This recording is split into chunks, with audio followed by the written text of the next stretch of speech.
Pahalgam ఉగ్రదాడికి Bharat counter ఇచ్చింది. Operation Sindoor పేరుతో పాక్ ఆక్రమిత కాశ్మీర్తో పాటు పాకిస్తాన్లోని ఉగ్రవాద స్థావరాలపై భారత సైన్యం మెరుపు దాడులు చేసింది. మొత్తం 9 ఉగ్రవాద స్థావరాలను నేలమట్టం చేసినట్లు భారత సైన్యం ప్రకటించింది. మంగళవారం అర్ధరాత్రి 1:44 దాడులు ప్రారంభించినట్లు వెల్లడించింది. భారత దళాల దాడుల్లో లష్కర్ ఏ తోయిబా, జైషా మొహమ్మద్ సంస్థ ఉగ్రవాద శిబిరాల మౌలిక సదుపాయాలు ధ్వంసమైనట్లు వెల్లడించింది. భారత సైన్యం దాడుల్లో 30 మంది ఉగ్రవాదులు హతమైనట్లు తెలుస్తోంది. దాడుల అనంతరం భారత ఎయిర్ డిఫెన్స్ వ్యవస్థలు అప్రమత్తమయ్యాయి.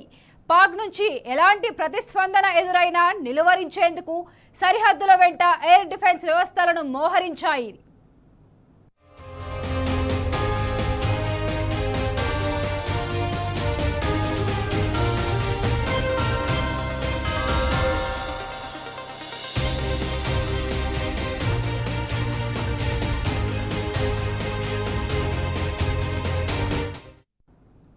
ఉద్రిక్తతలకు తావు లేకుండా పూర్తి ఖచ్చితత్వంతో ఉగ్ర స్థావరాలను టార్గెట్ చేసినట్లు రక్షణ శాఖ వెల్లడించింది. లక్ష్యాల ఎంపిక, అమలు పద్ధతిలో అత్యంత సంయమనం పాటించినట్లు ప్రకటించింది. పహల్గామ్ దాడికి బాధ్యులను జవాబుదారీ ఇచ్చేందుకు కట్టుబడి ఉన్నామని భారత్ ప్రకటించింది. దాడులకు సంబంధించి పూర్తి వివరాలను త్వరలో వెల్లడిస్తామని రక్షణ శాఖ తెలిపింది. భారత ప్రభుత్వం ప్రకటన అనంతరం ఇండియన్ ఆర్మీ స్పందించింది. న్యాయం జరిగింది అని ఎక్స్లో పోస్ట్ చేసింది. భారత్ మాతాకి జై, జై హిందుస్థాన్ అంటూ దాడుల అనంతరం భారత రక్షణ శాఖ మంత్రి రాజ్నాథ్ సింగ్తో పాటు పలువురు కేంద్ర మంత్రులు, ప్రముఖులు ట్వీట్ చేశారు. పాక్ పై భారత్ మిసైల్ స్ట్రైక్స్ పై అమెరికన్ ప్రెసిడెంట్ ట్రంప్ స్పందించారు. 2 దేశాల మధ్య ఎంతో చరిత్ర ఉందని, ప్రస్తుతం నెలకొన్న ఘర్షణ వాతావరణానికి ముగింపు పలకాలని సూచించారు.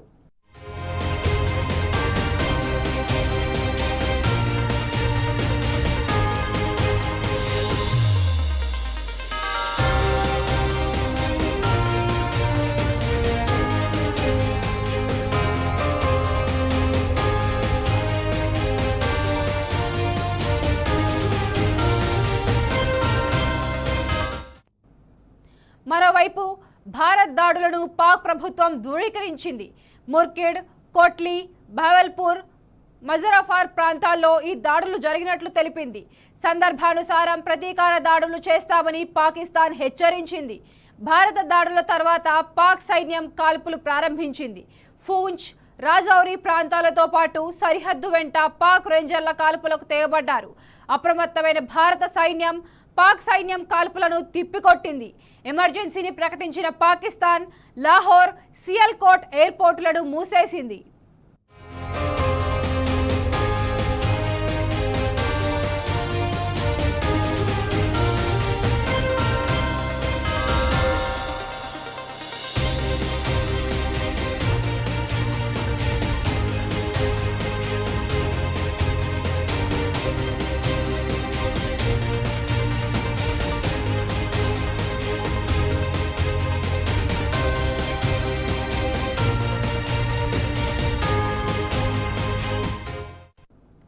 పాకిస్తాన్లోని ఉగ్రవాద శిబిరాలపై భారత సైన్యం దాడుల ఘటనలకు సంబంధించి వీడియోలు సోషల్ మీడియాలో వైరల్గా మారాయి.